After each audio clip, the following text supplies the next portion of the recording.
pagi Bapak Ibu Saudara sekalian. Kita bertemu lagi di ibadah tanggal 27 September 2020. Hari ini tema ibadah kita adalah Gembalakanlah domba-dombaku. Kita mau bersama-sama menaikkan ucapan syukur kita, menaikkan setiap pujian penyembahan kita kepada Tuhan, karena Tuhan adalah Allah yang layak dipuji dan disembah. Tapi sebelumnya kita akan bersama-sama menyimak seruan berbakti yang terambil dari Mazmur 96 ayat 1 dan 2. Nyanyikanlah nyanyian baru bagi Tuhan. Menyanyilah bagi Tuhan hai segenap bumi. Menyanyilah bagi Tuhan, pujilah namanya. Kabarkanlah keselamatan yang daripadanya dari hari ke hari. Kita akan menaikkan pujian, menyatakan betapa Tuhan kita adalah Tuhan yang sungguh indah, Tuhan yang sungguh ajaib, Tuhan yang sungguh perkasa. Kita pujikan sungguh indah.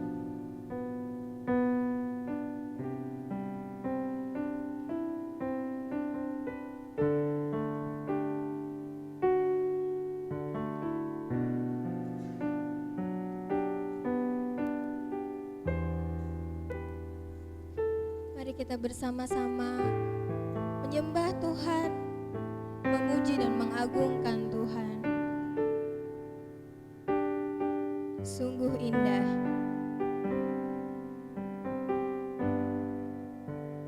Sungguh besar pengorbananmu bagiku, terlalu dalam untuk dimengerti. Sungguh besar,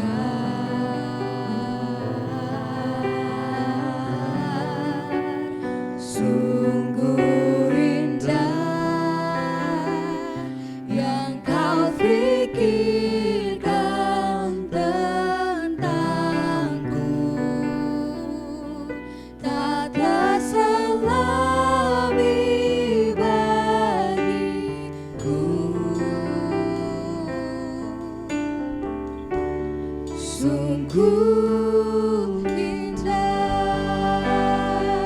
Kemanakah aku dapat pergi menjauhimu Tuhan? Kemanakah aku dapat pergi menjauhi rohmu yang suci? Kau sabar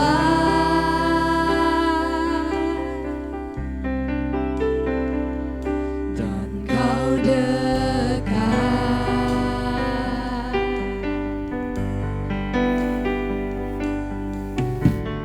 bahkan seluruh pengabdianku tak bisa membalas kesetiaanmu.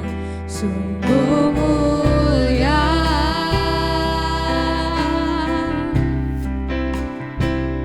dan berharga.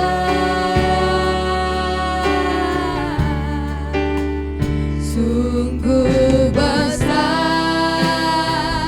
pengorbananmu bagiku,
menjauhi rohmu yang suci. Tuhan adalah sahabat kita, Tuhan yang selalu dekat pada kita. Dan kau dekat. Setiap pengabdian kita tidak bisa membalas kesetiaan Tuhan. Seluruh pengabdianku tak bisa membalas kesetiaanmu, sungguh mulia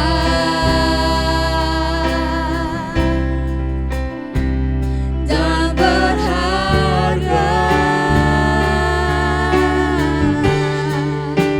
sungguh besar pengorbananmu bagiku, terlalu dalam untuk dimengerti, sungguh besar,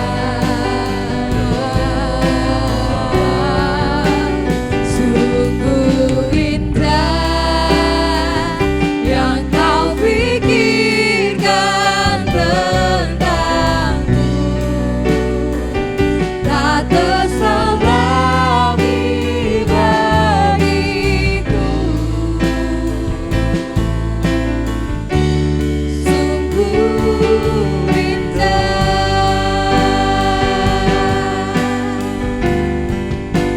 sungguh besar pengorbananmu bagiku, terlalu dalam. Kasih Tuhan sungguh terlalu dalam untuk dimengerti, sungguh besar dan sungguh indah, Sungguh besar,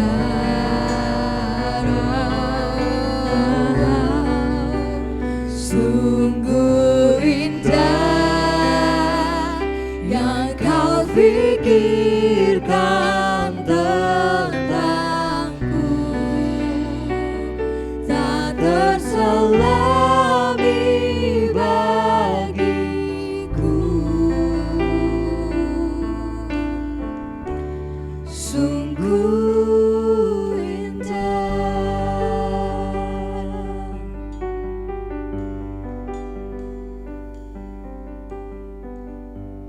Mari kita bersama-sama menaikkan doa kita.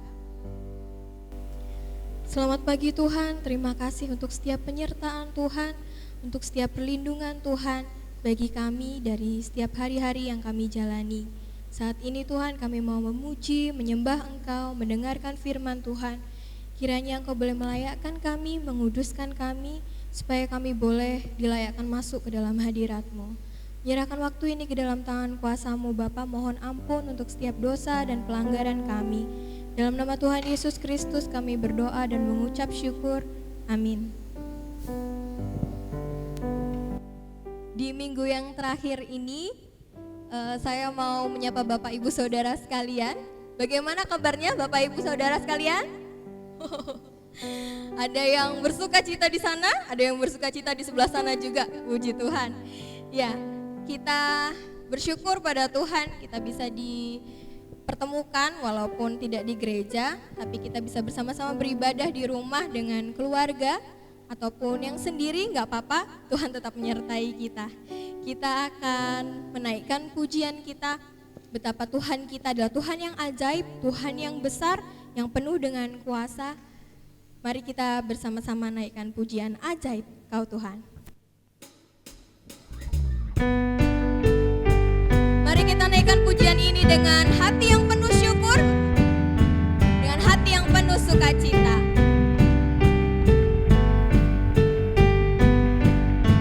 Tak terbayang kebesaran-Mu dan tak terbanding kekuatan-Mu Tuhan. Kau megah bagiku,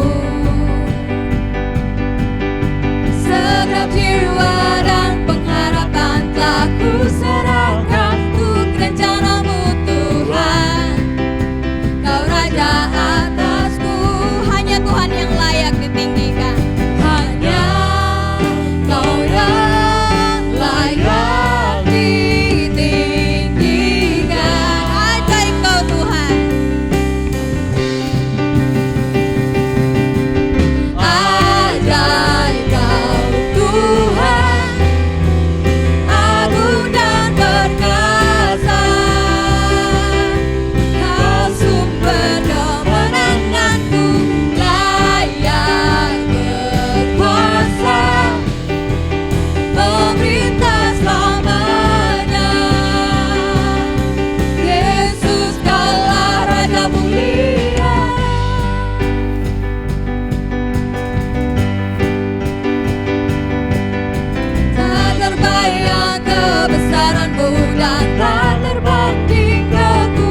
bersama-sama menyerukan ikrar iman kita.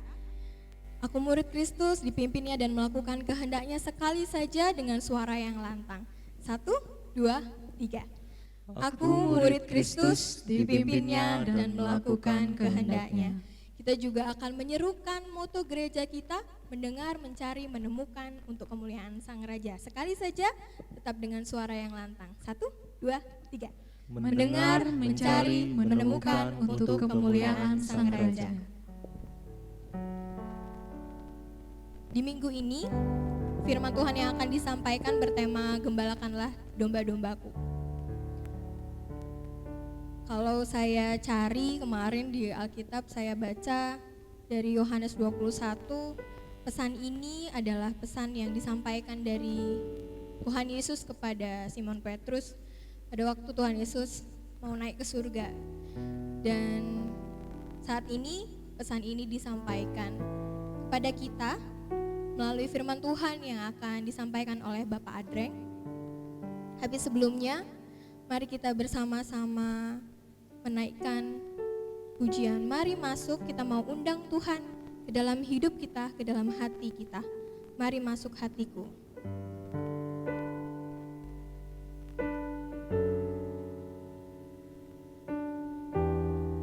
Mari kita dengan sungguh-sungguh mengundang Tuhan Yesus masuk ke dalam hati kita.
Selamat pagi Bapak Ibu Saudara sekalian yang terkasih di dalam Tuhan Yesus Kristus. Puji Tuhan, kita kembali lagi bersama-sama dalam ibadah kita pada minggu pagi hari ini. Ini adalah sesi firman Tuhan di mana kita siap untuk mendengarkan firman Tuhan. Persiapkan dulu Alkitabnya, mungkin juga catatan-catatan yang perlu diambil untuk mencatat firman Tuhan. Ataupun mau ke kamar mandi dulu, dipersilakan. Saya tunggu 5 detik dari sekarang. 1, 2, 3, 4. Oke, kita mulai.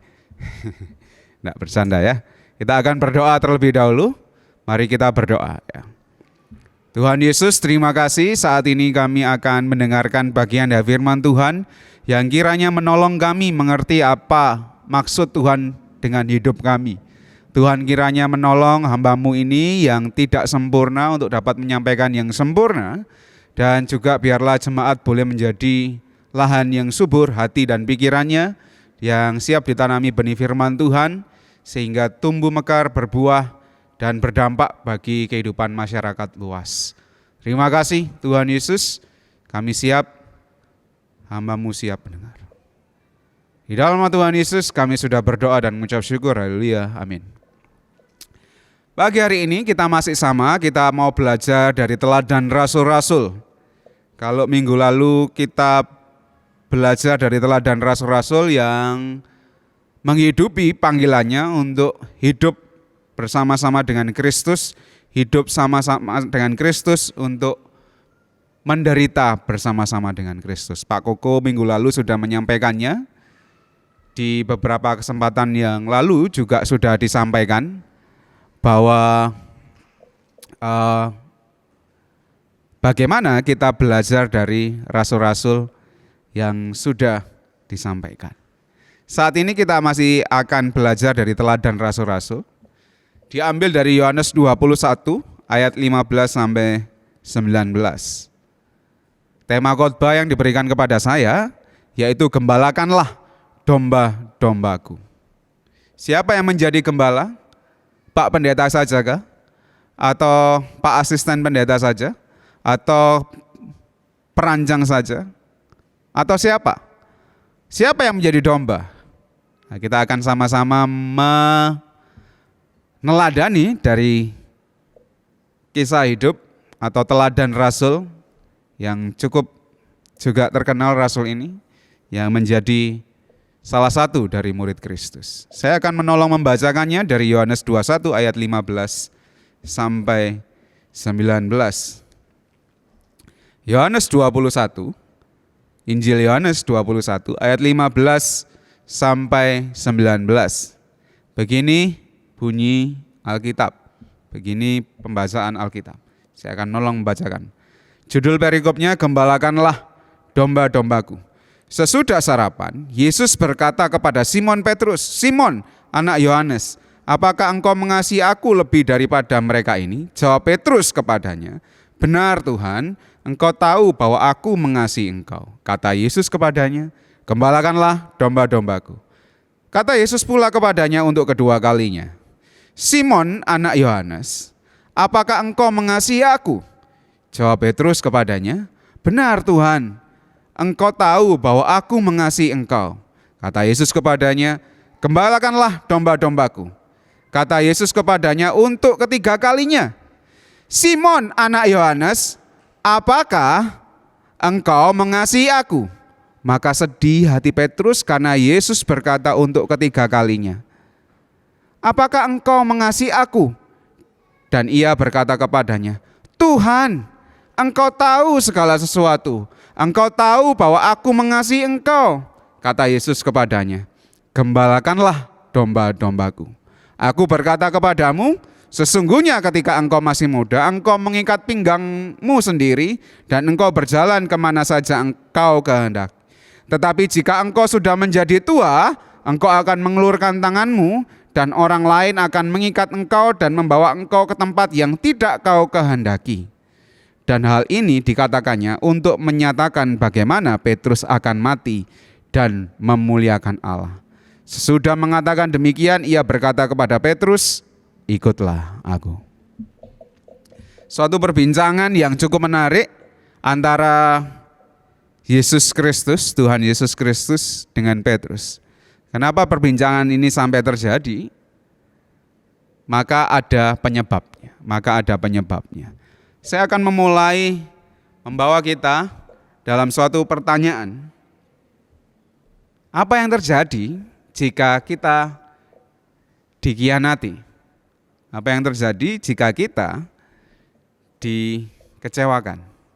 Apa yang terjadi ketika kita mungkin dibohongi? Dibohongi. Apa yang terjadi? Ya, pada slide saya menunjukkan ada seorang laki-laki dan seorang wanita. Ya, gambarnya seperti itu. Mungkin mereka pasangan kekasih, mungkin mereka suami istri, ya. Mungkin mereka, tapi nggak mungkin kalau tetanggaan ya. Mungkin mereka lagi antri ya, bukan juga. Tetapi saya ingin membawa kita semua dalam pemikiran. Apa yang terjadi jika kita dikhianati atau dikecewakan atau dicurangi, dibohongi gitu, dibohongi. Apa yang terjadi? Kebanyakan orang menjawab, wah cukup sulit bagi saya untuk bisa memaafkan orang yang pernah mengecewakan saya. Pasti kebanyakan orang akan berkata demikian. Ya. Apalagi kalau itu adalah pasangan yang mempunyai hubungan yang spesial, misalnya pacar gitu ya, misalnya suami istri, ketika si lelaki mengkhianati yang perempuan, maka yang perempuan merasa dikecewakan, merasa dikhianati dan cukup sulit untuk memberikan pengampunan. Ya. Kalaupun memberikan pengampunan pasti akan ada bayang-bayang, pasti akan ada perasaan di mana perasaan kecewa itu tetap ada. Ya. Dan yang pasti akan menuntut suatu pembuktian. Kalau kamu tak maafkan, benar nggak kamu nanti tidak akan mengulangi lagi. Pasti itu yang akan terjadi. Nah, dalam konteks percakapan ini, Yesus ketika dia bangkit dari kematiannya, setelah dia mengorbankan dirinya di atas kayu salib untuk setiap umat yang percaya kepadanya, supaya setiap umat yang percaya kepadanya beroleh hidup kekal karena percaya akan pengorbanan Yesus. Maka Yesus mencoba menolong kembali, menghidupkan kembali, membangkitkan lagi semangat, kepercayaan diri, hubungan yang mungkin sempat terganggu, sempat terputus ketika Yesus ditangkap, Yesus disalib, dan Yesus mati. Ya. Maka di catatan pada slide yang ditayangkan, latar belakang percakapan, saya menuliskan, sesudah Yesus bangkit dari kematian atas pengorbanannya di kayu salib, Yesus menampakkan diri kepada murid-muridnya. Yohanes 21 ayat 14. Tidak hanya pada si yang diajak bercakap-cakap ini, bukan saja kepada Petrus, tetapi kepada semua murid-muridnya, untuk menyatakan bahwa janjinya sudah digenapi, perkataannya sudah ditepati, bahwa apa yang dikatakan Yesus sebelum dia mati di kayu salib itu ditepati, bahwa dia akan bangkit lagi pada hari yang ketiga, menang atas maut. Percakapan ini dimaksudkan untuk mengembalikan, menyemangati lagi, menghidupkan lagi, membangun lagi hubungan yang baik antara Kristus Yesus dengan murid-muridnya. Kalau dalam konteks yang kita baca ini, teks yang kita baca ini, itu percakapan ini dimaksudkan untuk mengembalikan Petrus ke panggilannya yang semula setelah kejadian kejatuhan Petrus akan iman percaya kepada Yesus Kristus. Kita tahu bersama ketika Petrus menjadi murid Yesus, Petrus adalah orang yang paling sebagai murid itu paling ya. Dia paling di depan, paling bisa dikatakan paling berani ya, paling menunjukkan semangatnya ya. Waktu Yesus berkata bahwa kalian semuanya akan tercerai-berai ketika aku ditangkap, Petrus berkata, sekalipun kamu ditangkap, sekalipun mereka ini semua pergi meninggalkanmu, aku sekali-kali tidak. Wah, dia berkata demikian ya. Tetapi Yesus berkata, sampai ayam berkokok 3 kali, kamu sudah menyangkali aku. Kamu sudah menolak. Wah, tidak mungkin Tuhan, aku tidak akan menyangkali engkau. Tapi nyatanya ketika kita membaca bagian dari firman Tuhan, itu terjadi.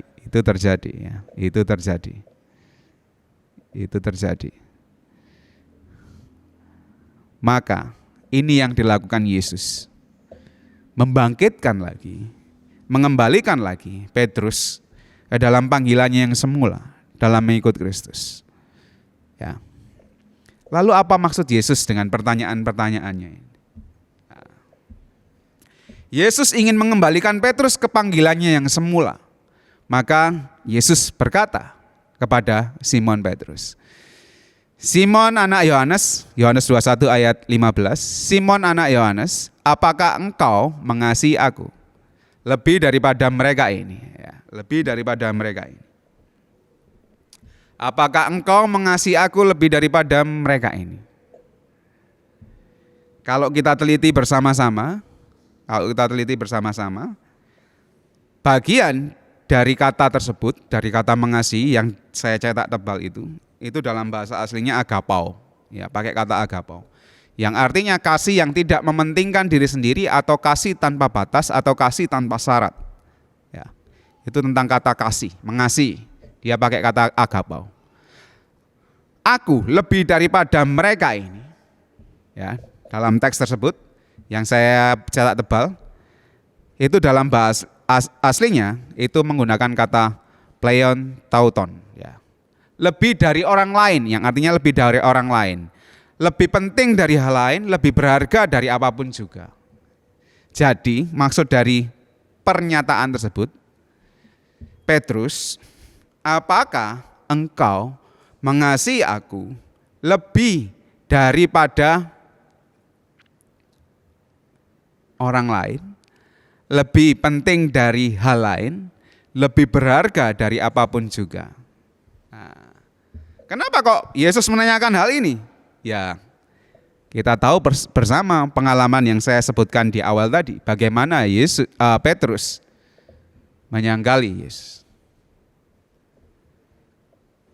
Membuktikan bahwa Petrus lebih memilih untuk menyelamatkan nyawanya daripada mengaku bahwa dia adalah murid Yesus. Sekarang Yesus mencoba mengembalikan lagi panggilan Petrus itu dengan mengembalikan kepercayaan dirinya sebagai murid Kristus.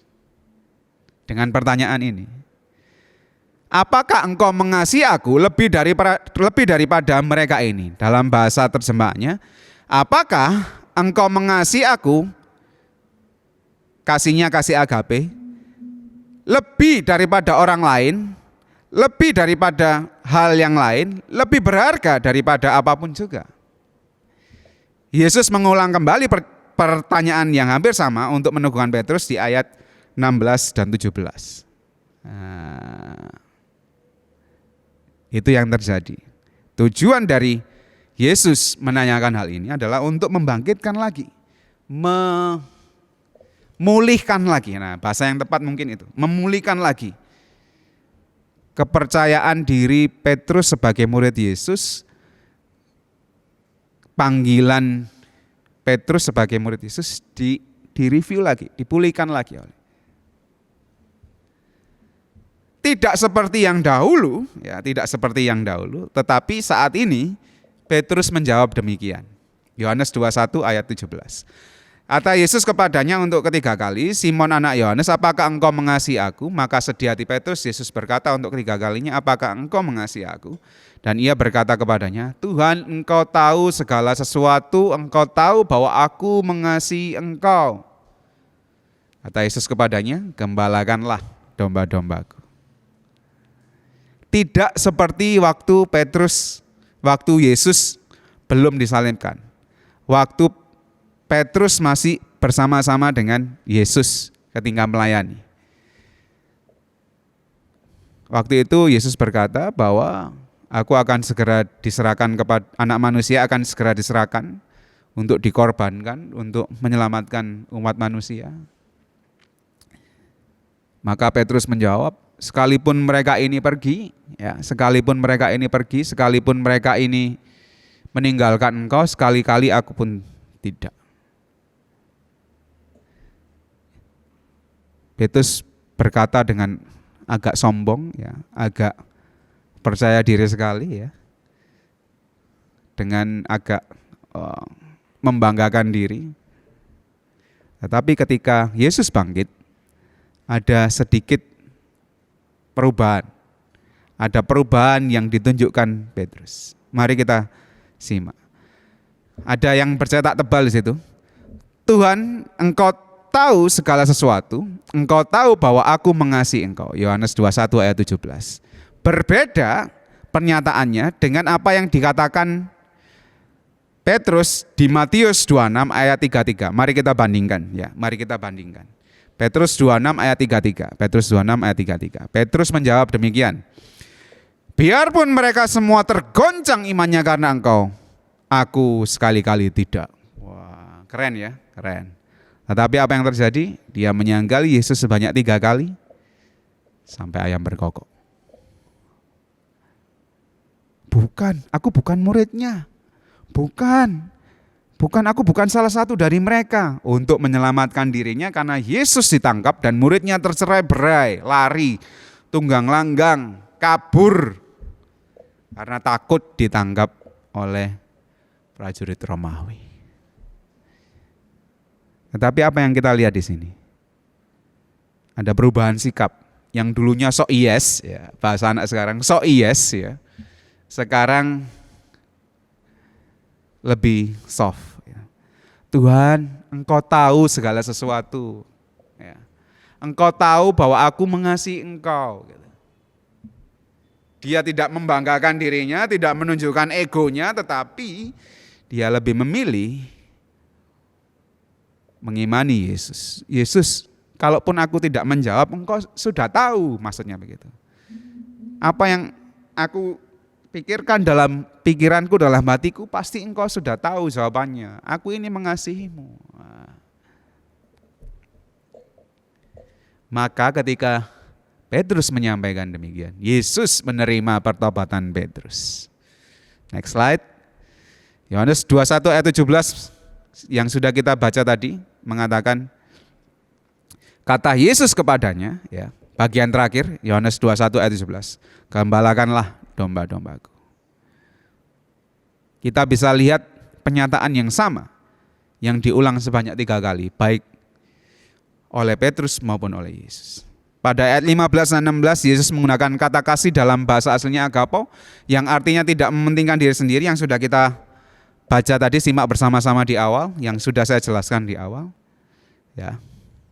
Tetapi di ayat 17 ini Yesus menggunakan kata kasih dalam bahasa aslinya, yaitu phileo, yang artinya kasih yang setara atau identik dengan ikatan persaudaraan, brothership, kesukuan, comradeship, dan kewarganegaraan, citizenship, yang artinya Yesus menerima pertobatan Petrus dengan segala keberadaannya. Yang tadi standarnya agapau diturunkan sedikit sama Yesus. Jadi mungkin dialognya seperti ini. Petrus, apakah engkau agapau kepada aku? Petrus menjawab, Yesus, aku phileo. Lalu Yesus bertanya lagi, Petrus, apakah engkau agapau? Aku phileo. Yang ketiga, apakah engkau phileo? Engkau tahu Tuhan, aku ini phileo. Ya sudah, phileo dah. Percakapannya mungkin seperti itu ya, kalau diterjemahkan dengan bahasa aslinya.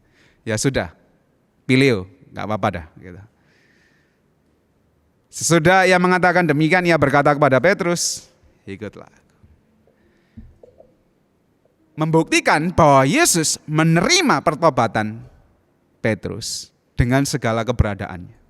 Mungkin saat ini Petrus hanya bisa phileo. Tapi kita akan lihat nanti akhir kehidupannya, bagaimana dengan Petrus. Oke deh, saat ini phileo enggak apa-apa. Ikutlah aku. Petrus bertobat. Petrus mengakui segala keberadaannya, mengakui segala kesalahannya, mengakui segala ketidakmampuannya dalam menjadi murid Yesus, menunjukkan sikapnya, kebersandaran dirinya, engkau tahu bahwa aku mengasihi. Oleh karena itu, Yesus menerima pertobatan Petrus.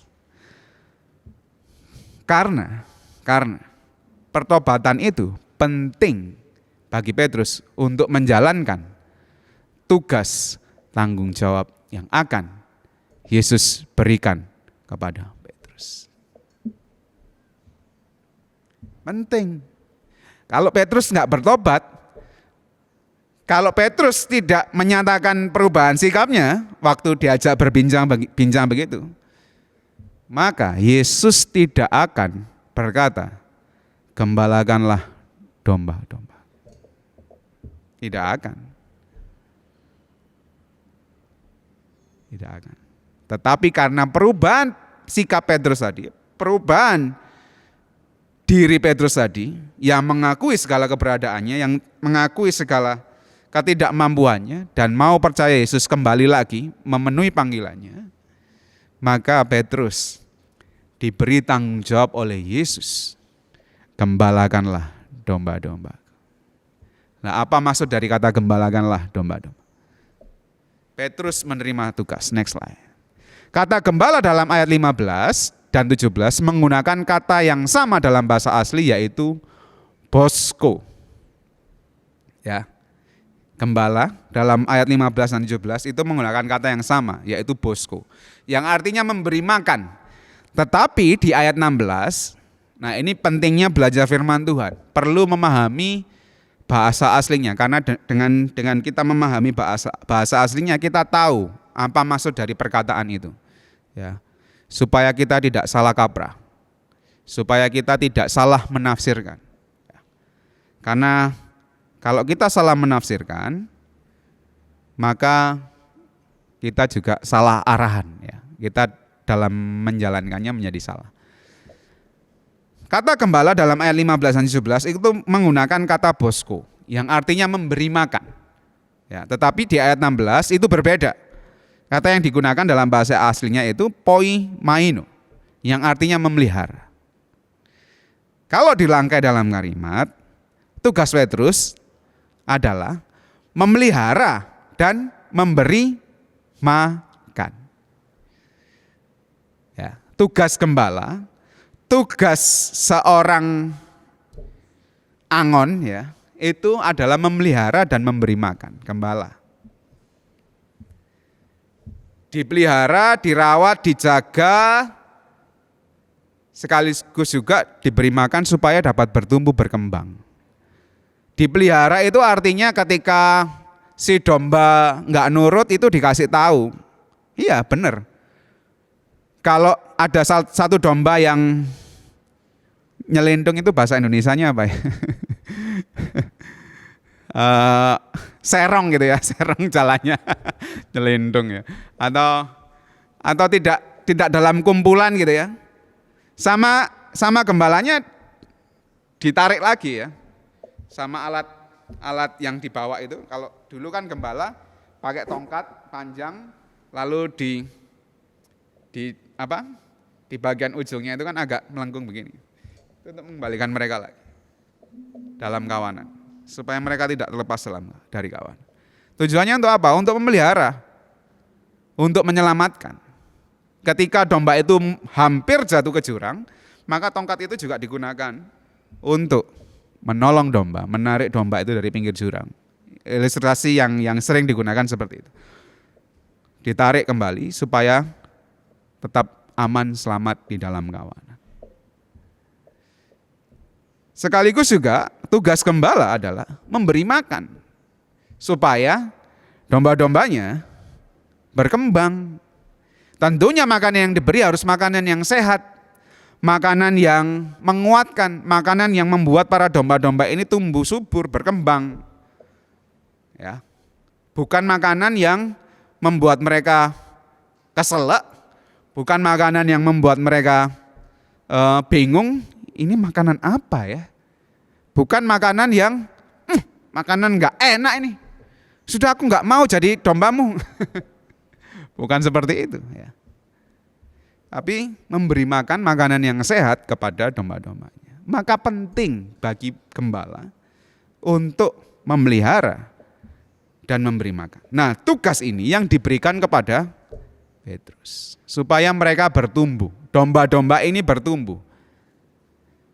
Loh, bagaimana tahunya, Mas? Kok bisa tahu supaya domba-dombanya bertumbuh? Nah, mungkin teksnya yang di slide berikutnya ini agak kecil-kecil, karena saya mencoba membandingkan ya bahasa terjemahan baru ya, bahasa Indonesia aslinya dengan bahasa Inggrisnya. Ya. Kalau di ayat 15 ya, di ayat 15 itu menggunakan kata lambs ya.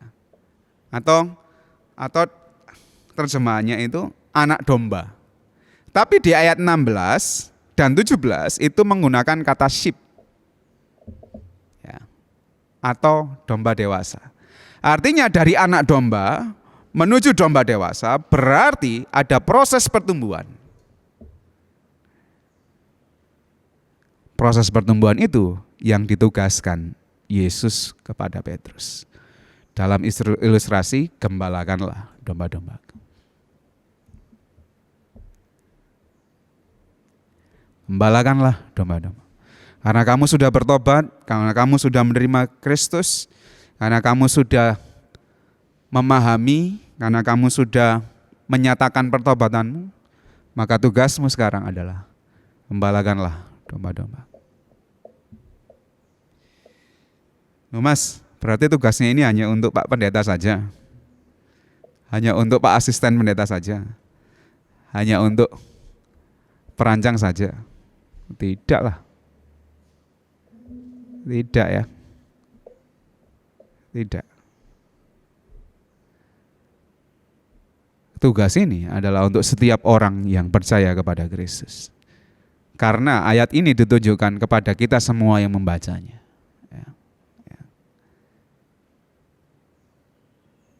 Ditunjukkan kepada semua orang yang membacanya. Gembalakanlah domba-dombaku. Syaratnya apa? Untuk bisa menggembalakan domba-dombaku, syaratnya bertobat. Seperti Petrus, bertobat dulu. Yang dulunya suka memegahkan diri dengan segala egonya, ketika Yesus bangkit, menang atas maut, dia berubah. Karena percaya bahwa Yesus adalah Allah yang turun menjadi manusia, yang menyelamatkan umat yang berdosa. Bertobat, menunjukkan pertobatan itu dengan sikapnya. Yang dulunya petantang-petenteng, sekarang engkau tahu Tuhan bagaimana kehidupanku. Dan berkomitmen untuk mengasihi Allah lebih daripada apapun. Iya, aku pilih untuk awal pada waktu Petrus bertobat. Iya, aku pilih. Komitmen pada mandat yang diberikan Allah sampai akhir hidup kita.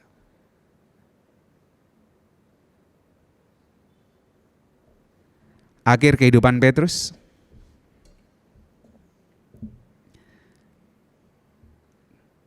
memang tidak ada di dalam Alkitab, tetapi beberapa catatan dari para teolog menuliskan bahwa Rasul Petrus disalib dengan kepala di bawah. Satu-satunya kisah yang dimiliki tentang kemartiran Rasul Petrus berasal dari penulis Kristen awal, yaitu Hegesippus. Ya, ceritanya Nero merencanakan untuk menghukum mati Petrus. Ketika murid-murid mendengarnya, mereka memohon kepada Petrus untuk melarikan diri dari kota itu, yang diyakini Roma waktu itu. Dan ia melakukannya. Namun ketika ia sampai di pintu gerbang kota, ia melihat Kristus yang berjalan ke arahnya. Petrus menjatuhkan diri bertelut dan berkata, Tuhan, engkau mau pergi kemana? Kristus menjawab, saya datang untuk disalibkan lagi. Melaluinya, Petrus tahu ini waktunya untuk menderita dan mati bagi Yesus dan memuliakan Allah. Sama seperti Yohanes 21 ayat 18, bagaimana Petrus sudah nubuatkan akhir hidupnya. Jadi ia kembali ke kota setelah ditangkap dan dia dibawa ke tempat kemartiran yang menurut Saint Jerome ia meminta agar disalibkan dengan posisi terbalik karena ia memandang dirinya tidak layak untuk disalibkan dalam posisi yang sama dengan Tuhan Yesus Kristus. Mau pergi, mau menyelamatkan diri lagi, tetapi Yesus datang kembali. Ini menurut kisah yang disampaikan oleh para bapak-bapak gereja. Lalu Petrus sadar bahwa ini waktunya untuk menyatakan imanku bahwa aku siap menderita bagi Kristus. Dan dia mati disalib. Dia tidak mau mati disalib seperti Yesus, tetapi dia memilih karena menganggap dirinya tidak layak, dia memilih untuk disalib terbalik. Dia memegang teguh komitmennya hingga akhir hidupnya. Komitmen pada mandat yang diberikan Allah sampai akhir hidup. Gembalakanlah domba-dombaku. Mas, aku hanya kepala rumah tangga. Mas, aku hanya karyawan. Mas, aku hanya seorang siswa. Bagaimana aku bisa mengembalakan domba? Bagaimana aku bisa menjalankan seperti yang firman Tuhan ini sampaikan? Apapun profesi Anda, dalam hal apapun, dalam aspek apapun. Ketika Anda adalah kepala rumah tangga, maka Anda bertanggung jawab dengan keluarga Anda. Gembalakanlah keluargamu. Ketika Anda adalah istri, gembalakanlah suami dan anak-anak. Ketika Anda adalah pengusaha, seorang pemimpin di perusahaan, gembalakanlah karyawan-karyawanmu. Ketika Anda adalah seorang mahasiswa, seorang pelajar, gembalakanlah teman-temanmu.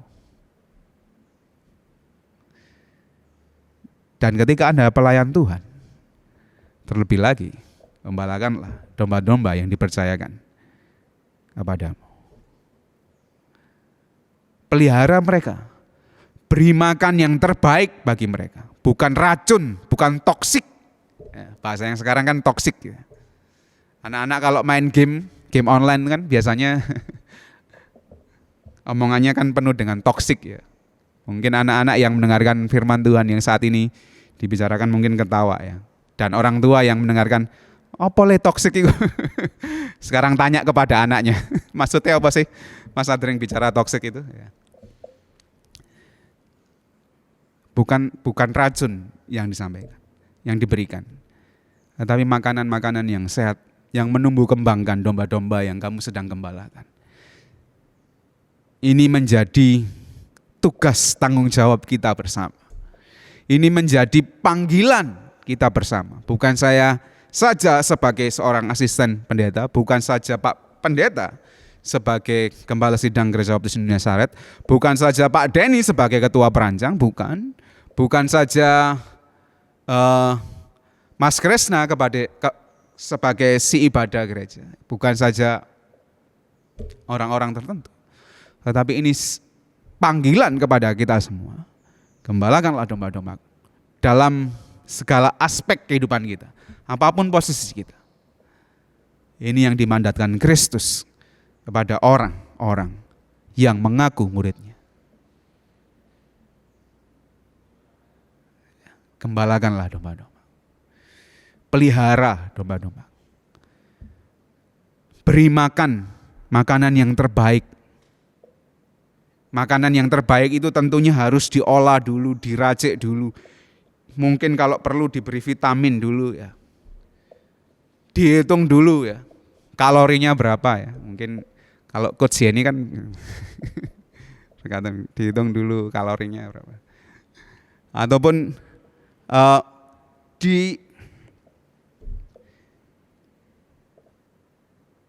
dibuat dulu sedemikian rupa sehingga makanan yang diberikan itu menjadi makanan yang bernutrisi, sehat, tidak membuat muak, tidak membuat keracunan, tetapi membuat sehat. Dipelihara yang baik.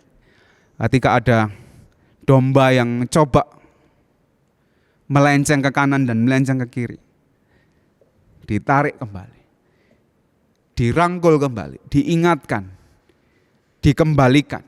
Ketika ada domba yang hilang, dicari sampai ketemu, sekalipun itu di pinggir jurang, diselamatkan. Itu maksud dari dipelihara. Sehingga para domba-domba tumbuh berkembang dengan baik dan mereka mengerti siapa gembalanya. Maka sebagai kesimpulan Bapak Ibu Saudara sekalian, Tuhan Yesus akan menerima setiap orang yang mau bertobat dan percaya kepadanya dan memakai pertobatan orang tersebut dalam karya Allah bagi dunia untuk kemuliaannya. Mari kita sama-sama mengembalakan domba-domba di profesi kita masing-masing, di kehidupan kita masing-masing. Ayah, bapak, papa, gembalakan istri dan anakmu. Istri, gembalakanlah suami dan anak-anakmu. Anak-anak, gembalakanlah juga anak-anak yang lain. Ya. Kalau kamu pemimpin sebuah perusahaan, gembalakanlah karyawanmu. Kalau kamu karyawan, gembalakanlah rekan-rekan kerjamu. Kalau kamu mahasiswa, gembalakanlah teman-temanmu. Kalau kamu pelajar, gembalakanlah teman-temanmu. Gembalakan adikmu. Gembalakan setiap orang untuk mengerti siapa itu Yesus Kristus, yang adalah Tuhan dan Juru Selamat kita, yang dapat membawa kita menikmati surga mulia. Gembalakanlah domba-domba Yesus Kristus. Tuhan Yesus memberkati kita sekalian. Mari kita berdoa. Tuhan, terima kasih untuk setiap berkat Tuhan yang begitu luar biasa kami rasa, yang saat ini mengingatkan kami kembali, mereview kami kembali, mendisiplin kami kembali untuk kami boleh taat kepada panggilan Tuhan, yaitu mengembalakan domba-domba kami. Di dalam setiap aspek kehidupan kami, di dalam posisi kami masing-masing, di dalam kehidupan kami masing-masing, apapun yang kami perbuat, biarlah kami menjadi gembala-gembala yang baik, yang menjalankan mandat dan tugas dari gembala yang agung, yaitu Yesus Kristus.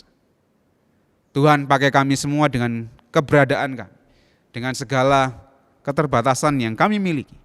Kami mau setia Tuhan, kami mau percaya Engkau mengetahui keberadaan setiap kami.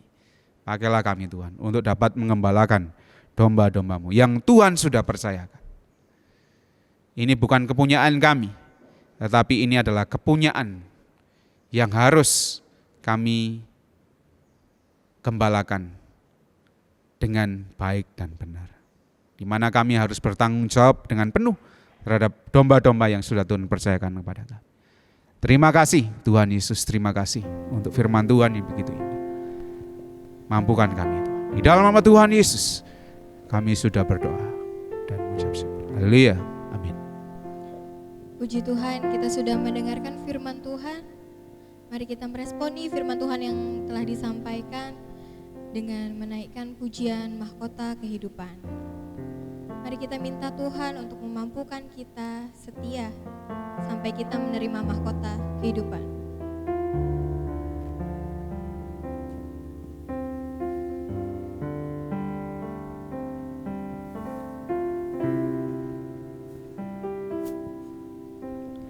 Takkan pernah ku sesali mengiring Yesus sepanjang hidupku, lewati lembah air mata, ku saksikan kemuliaan-Mu dinyatakan.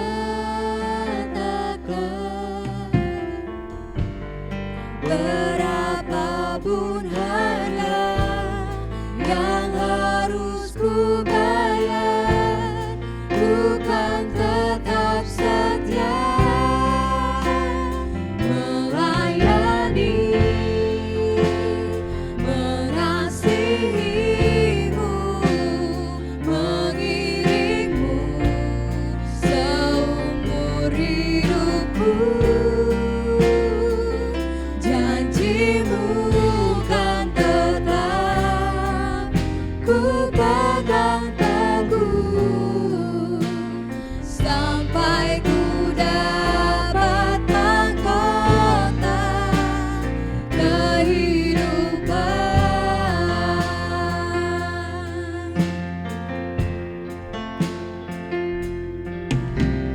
Takkan pernah ku sesali mengiring Yesus sepanjang hidupku, lewati lembah air mata, saksikan kemuliaan-Mu dinyatakan. Berapapun harga yang harus ku bayar, ku kan tetap setia melayani, mengasihi-Mu, mengiring-Mu seumur hidupku. Janji-Mu kan tetap ku pegang teguh sampai ku dapat mahkota melayani, mengasihi-Mu, mengiring-Mu seumur hidupku. Janji-Mu kan tetap ku pegang teguh sampai ku dapat mahkota. Janji-Mu kan tetap ku pegang teguh sampai ku dapat mahkota kehidupan.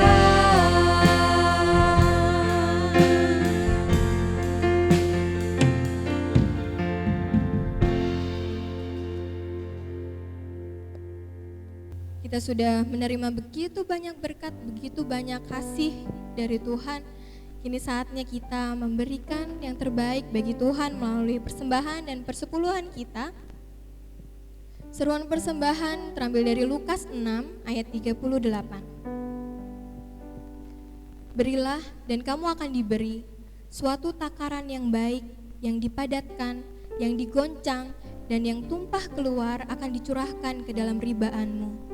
Sebab ukuran yang kamu pakai untuk mengukur akan diukurkan kepadamu. Mari kita bersama-sama menaikkan doa persembahan kita. Tuhan Yesus, terima kasih untuk setiap kasih-Mu, untuk setiap penyertaan-Mu bagi hidup kami Tuhan. Begitu melimpah, begitu ajaib. Saat ini kami memberikan yang terbaik melalui persembahan persepuluhan kami. Kiranya Tuhan urapi sehingga persembahan kami ini boleh menjadi alat bagi kemuliaan nama Tuhan. Berkati setiap hati yang memberi, berkati setiap tangan yang mengelola. Kiranya semua ini hanya bagi kemuliaan nama Tuhan. Dan biarkan persembahan kami ini menjadi pengingat bahwa kami hidup hanya bergantung pada Tuhan saja. Dalam nama Tuhan Yesus Kristus kami berdoa dan mengucap syukur. Amin. Kita akan memberikan persembahan persepuluhan kita dan kita juga akan memperhatikan warta gereja yang akan disampaikan melalui video berikut ini. Shalom Jemaat Gereja Baptis Indonesia Nazaret. Berikut adalah informasi warta gereja minggu ini. Laporan gereja minggu ini antara lain laporan persembahan, perpuluhan, jumlah kehadiran tiap kegiatan, dan juga petugas untuk minggu depan. Apabila ada kesalahan dalam pelaporan, dapat menghubungi Bapak Pendeta Muciono. Selama ibadah online, persembahan dapat dilakukan dengan dua cara, yaitu via transfer, yang bisa dilakukan melalui M-Banking, Mobile Banking, ATM, atau OVO di rekening BCA Gereja. Cara kedua adalah melalui via koordinator KPW. Jemaat bisa memasukkan persembahan pada amplop putih berperekat dan diberikan kepada koordinator KPW dalam keadaan tertutup, serta diberi keterangan seperti yang tertera. Berikut adalah daftar yang berulang tahun pada minggu ini. Kami mengucapkan selamat ulang tahun kepada Bapak, Ibu, Saudara, dan Saudari yang berulang tahun. Tuhan Yesus memberkati. Mari bersaksi. Bagikan pengalaman Anda bersama Tuhan Yesus dalam bentuk video kesaksian yang dapat Anda kirimkan melalui informasi yang ada di bawah ini. Shalom teman-teman PKMB, gak sabar nih untuk bahasan selanjutnya. Besok Kamis kita akan bahas bagaimanakah perjalanan Saulus untuk pemuridan di kitab para rasul ini. Yuk ikuti persekutuan PKMB di jam 7 malam, meeting ID sudah tertera ya guys. Sampai jumpa. Ibadah tanggal 4 Oktober akan dilayani oleh Bapak Pendeta Mujiono dengan tema Lidah Seorang Murid. Ibadah akan dilakukan secara online pada pukul 8 WIB atau jam 8 pagi. Demikian informasi Warta Gereja minggu ini. Terima kasih, Tuhan Yesus memberkati. Kita sudah sampai di penghujung ibadah kita, tapi sebelumnya kita akan bersama-sama menaikkan doa penutup dan doa berkat yang akan dipimpin oleh Bapak Adreng. Dan nanti di lagu penutup kita akan bersama-sama naikkan Layaklah Segala Bangsa.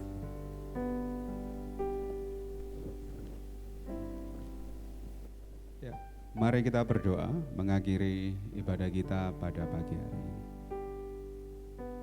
Tuhan Yesus, Tuhan yang bertata di kerajaan surga, kami mengucap syukur untuk kasih karunia Tuhan. Sehingga sampai detik ini kami dapat dan mampu beribadah sekalipun online.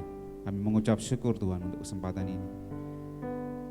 Segala hal yang boleh kami buat, kiranya itu boleh menjadi berkat dan terus menumbuhkan iman kami. Terlebih lagi ketika kami dalam menjalani kehidupan kami mohonkan penyertaan daripada Tuhan. Baik penyertaan bagi bangsa dan negara kami, pemerintahan yang ada, kiranya Tuhan tolong berkati Presiden, Wakil Presiden, para menteri, staf jajarannya dari tingkat atas sampai tingkat yang bawah, RT RW, kiranya Tuhan menolong memberkati supaya kami semua boleh menjalankan peraturan-peraturan yang ada, terlebih lagi peraturan-peraturan yang akan menolong kami menghadapi masa-masa pandemi ini. Tuhan kiranya menolong memberkati setiap kami. Kebijakan-kebijakan yang diambil memang cukup sulit, tetapi biarlah itu semua boleh Tuhan pakai untuk menolong, menjaga, melindungi bangsa dan negara kami. Kami juga berdoa Tuhan untuk setiap aspek di dalam kehidupan berbangsa dan bernegara kami, baik itu aspek sosial, ekonomi, budaya, pertahanan, dan keamanan, kiranya Tuhan berkati. Yang dimana saat ini ekonomi negara kami sedang menurun, kiranya Tuhan juga tolong. Tuhan berkati sehingga roda perekonomian di negara kami terus berjalan dengan baik. Sekalipun kami menghadapi masa-masa yang sulit, berdoa untuk para pengusaha, perusahaan, pekerja-pekerja, baik itu di sektor formal dan informal, Tuhan kiranya menolong memberkati. Berdoa juga untuk dunia pendidikan, di mana anak-anak belajar lewat online di rumah masing-masing, kiranya itu semua tidak menurunkan semangat mereka, tetapi biarlah itu boleh menjadi suatu hal yang baru yang mendorong mereka untuk lebih lagi belajar dan boleh meraih cita-cita mereka sesuai dengan apa yang mereka harapkan, sesuai dengan kehendak dan rencana Tuhan.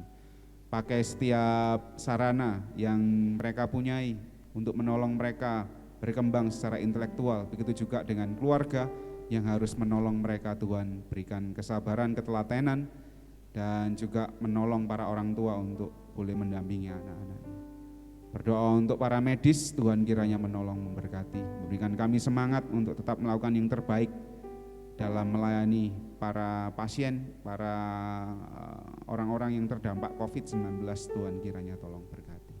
Begitu juga dengan gereja-gereja di seluruh Indonesia, Tuhan tolong, Tuhan berkati, di mana beberapa gereja juga masih mengadakan ibadah online. Tuhan berikan kesabaran, Tuhan berikan ketekunan, Tuhan berikan semangat dalam persekutuan sekalipun harus online. Berdoa untuk para gembala-gembala, para pendeta-pendeta, pekabar-pekabar Injil, kiranya ini tidak menyurutkan kami untuk memberitakan kebenaran firman Tuhan, kebenaran Injil Tuhan. Dan biarlah ini boleh menjadi semangat pemicu bagi kami untuk boleh terus mengabarkan kebenaran firman Tuhan, bahwa hanya Yesus satu-satunya juru selamat di dalam kehidupan setiap manusia. Kami menyerahkan ke dalam tangan kuasa-Mu. Berdoa untuk GGBI, Badan Pengurus Nasional, berdoa untuk Yayasan Baptis Indonesia, maupun Yayasan Rumah Sakit Baptis. Tuhan kiranya menolong memberkati. Berdoa untuk para pemimpin, para pejabat yang ada di dalamnya, para tenaga kerja yang ada di dalamnya. Tuhan kiranya menolong. Pelayan-pelayan Tuhan yang ada di dalamnya, Tuhan kiranya menolong memberkati. Saat ini kami juga berdoa untuk gereja kami, Gereja Baptis Indonesia Nazaret. Tuhan berkati Bapak Gembala Sidang kami, Bapak Pendeta Mujiono. Tuhan memberikan hikmat bijaksana pada beliau sehingga beliau boleh membalakan sidang jemaat-Mu dengan terus memandang wajah Tuhan. Begitu juga dengan hamba-Mu sebagai asisten dan juga panitia perancang. Tuhan kiranya menolong memberkati kami semua supaya kami boleh menolong jemaat, melayani jemaat dengan baik dan benar. Kami menyerahkan semuanya ke dalam tangan kuasa-Mu. Berdoa untuk para jemaat, pribadi lepas pribadi, rumah tangga lepas rumah tangga, kehidupan suami istri, kehidupan orang tua dan anak, kehidupan sanak famili, kehidupan di mana kami tinggal, bertetangga, bertoleransi, bermasyarakat. Kiranya Tuhan boleh menolong memberkati kami, dan biarlah kami boleh tetap menunjukkan sinar kasih terang Yesus Kristus, boleh menjadi kesaksian yang hidup bagi orang di sekitar kami. Tuhan kiranya memberkati gereja kami. Ketika ada beberapa jemaat yang menghadapi masalah, Tuhan kiranya tolong memberikan jalan keluar. Tuhan kiranya menolong memberikan berkat-berkat Tuhan, pertolongan Tuhan, tuntunan Tuhan, sehingga mereka boleh bersandar dan menyelesaikan masalah mereka sesuai dengan apa yang Tuhan mau. Ketika ada jemaat kami yang sedang sakit, Tuhan tolong berkati. Ketika ada jemaat-jemaat kami yang akan mempersiapkan pernikahan, Tuhan kiranya memberkati. Dan ketika ada jemaat-jemaat kami yang mungkin saat ini sedang menghadapi masa orientasi di tempat pendidikan yang baru, di jenjang yang baru, kiranya Tuhan menolong memberkati juga. Tuhan kiranya terus memberkati usaha pekerjaan jemaat-jemaat kami. Tuhan tolong kami semua. Terima kasih Tuhan Yesus. Terima kasih untuk kasih Roh Kudus Tuhan yang selalu menyertai dan menghidupi kami semua. Sekarang di akhir acara kami menyerahkan kehidupan kami. Kami akan melaksanakan aktivitas kami masing-masing. Mohon berkat Tuhan menyertai kami. Mari kita tengadahkan hati dan pikiran kita. Kiranya kasih dari Allah Bapa, kasih dari Yesus Kristus, tuntunan dan penyertaan Roh Kudus menyertai kita sekalian. Tuhan Yesus memberkati kita sekalian. Haleluya. Amin.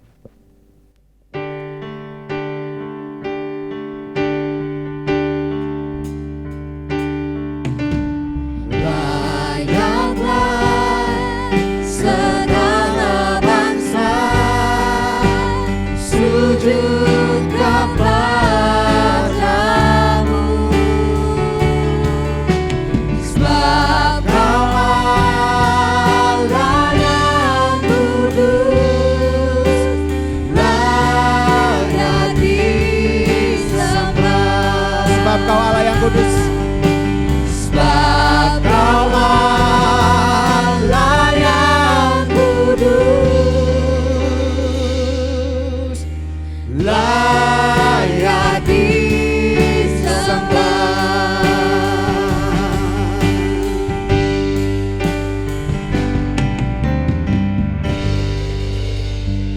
selamat siang. Tuhan Yesus memberkati kita sekalian.